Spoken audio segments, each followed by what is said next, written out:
মুনিয়া হত্যা রহস্য ফাঁস, সাবেক স্বরাষ্ট্রমন্ত্রী আসাদুজ্জামান খান কামাল, আইনমন্ত্রী আনিসুল হক এবং ডিসি ডিবি হারুনের দাপটে ভিন্ন খাতে যায় মামলার তদন্ত। আলোচিত মুনিয়া হত্যা রহস্য ফাঁস হয়েছে। কন্টেন্ট ক্রিয়েটর তৌহিদ আফ্রিদি গ্রেপ্তারের পর তার প্রতারণা, নির্যাতন ও ব্ল্যাকমেলের নানা ঘটনা সামনে চলে আসার পর উঠে এসেছে মুনিয়ার হত্যার প্রকৃত ঘটনাটিও।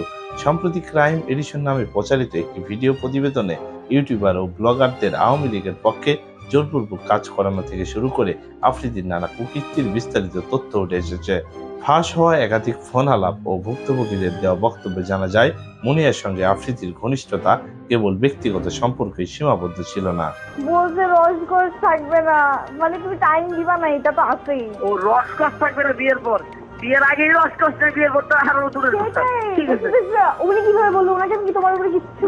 ক্রাইম এডিশনের ভিডিও প্রতিবেদনে নাম প্রকাশে অনিচ্ছুক এক নারী জানান, দীর্ঘদিন সম্পর্কে থাকার পর আফ্রিদি হঠাৎ করে তাকে ছুঁড়ে ফেলে দেয়। পরে তাকে ডিবি অফিসে ডেকে গায়েব করে দেওয়ার হুমকি দেওয়া হয়। ফলে সংসার করার স্বপ্ন শেষ হয়ে যায় তার। আমি জানতে পারি যে বিভিন্ন মেয়েদের সাথে ওর সম্পর্ক আছে, এবং মুনিয়া নামে যে একটা মেয়ে আছে ওর সাথে ওর সম্পর্ক। তো আমি এটা জেনে ওর সাথে আমি একটু রাগারাগি করি, কারণ এটা স্বাভাবিক, আমার একটু খারাপ লাগতেই পারে, আমি যেহেতু ওকে ভালোবেসে ফেলেছি। তো ওকে আমি বলার পরেও আমার সাথে খুব বাজে ভাবে রিয়াক্ট নেয়। বলে যে, একসময় এরকম বলে যে মুনিয়ার যেরকম অবস্থা হয়েছে আমারও ঠিক সেরকম অবস্থা হবে, মানে ইনডিরেক্টলি ও আমাকে ভুট্টার হুমকি দেয়। তার সঙ্গে আফ্রিদির সম্পর্ক, এগুলো জেনে ওর সঙ্গে আমি একটু রাগারাগি করি, এটা স্বাভাবিক, আমার একটু খারাপ লাগতেই পারে। আমি যেহেতু ওকে ভালোবেসে ফেলেছি, তো আমি ওকে বলার পরে সে বাজেভাবে রিয়েক্ট নেয়। এক সময় এরকম বলে মুনিয়ার যেরকম অবস্থা হয়েছে আমারও ঠিক সেরকম অবস্থা হবে, মানে ইনডিরেক্টলি সে আমাকে হত্যার হুমকিও দেয়। প্রতিবেদনে আরো উল্লেখ করা হয়, ওই নারীর অভিযোগের সূত্র ধরে কিছু ফোন রেকর্ড ফাঁস করা হয়, যেখানে মুনিয়ার বাসায় আফ্রিদির যাতায়াত এবং ঘনিষ্ঠতার প্রমাণ মেলে। হ্যালো, হ্যাঁ, কোথায় তুমি? হ্যালো, হ্যাঁ, কই, কি করো? এই যে আমি রাত্রেবেলার মধ্যে আসছি। ও, কোথায় আসবা? তোমার ঠিক করবো রাতে। আচ্ছা, ফোন দিও, আগে জানাও। হ্যাঁ, কোথায় তুমি? অফিস কাজে। অফিসে গাড়ি চালাও? না অফিস। আচ্ছা, তো এখন কি করবো বলো একটু? কি করবো মানে বুঝিনি। মানে আজকে দেখা করবেন আমার সাথে একটু?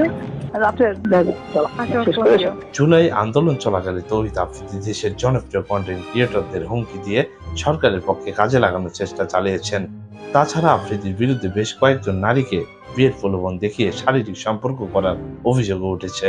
তৌহিদ আফ্রিদির বিরুদ্ধে এখন পর্যন্ত দুটি মামলার তথ্য পাওয়া গেছে। এর মধ্যে যাত্রাবাড়ি থানার মামলার অভিযোগ করা হয়েছে, জুলাই আন্দোলনে আসাদুল হক বাবু নামের এক বিক্ষোভকারীকে হত্যার পরিকল্পনা ও বাস্তবায়নে তিনি জড়িত। আরেকটি মামলা হয়েছে বাড্ডা থানায়। এজাহারে উল্লেখ করা হয়, 2024 সালের 20 জুলাই মধ্য বাড্ডা ফ্লাইওভারের নিচে অবৈধ অস্ত্র দিয়ে আন্দোলনকারীদের ওপর এলোপাতাড়ি গুলি চালায় আফ্রিদি। তো এই ছিল আজকের ভিডিওটিতে। এমনই নিউজ পেতে আমাদের চ্যানেলটি সাবস্ক্রাইব করে দিন পরবর্তী ভিডিও নোটিফিকেশন পাওয়ার জন্য। ধন্যবাদ।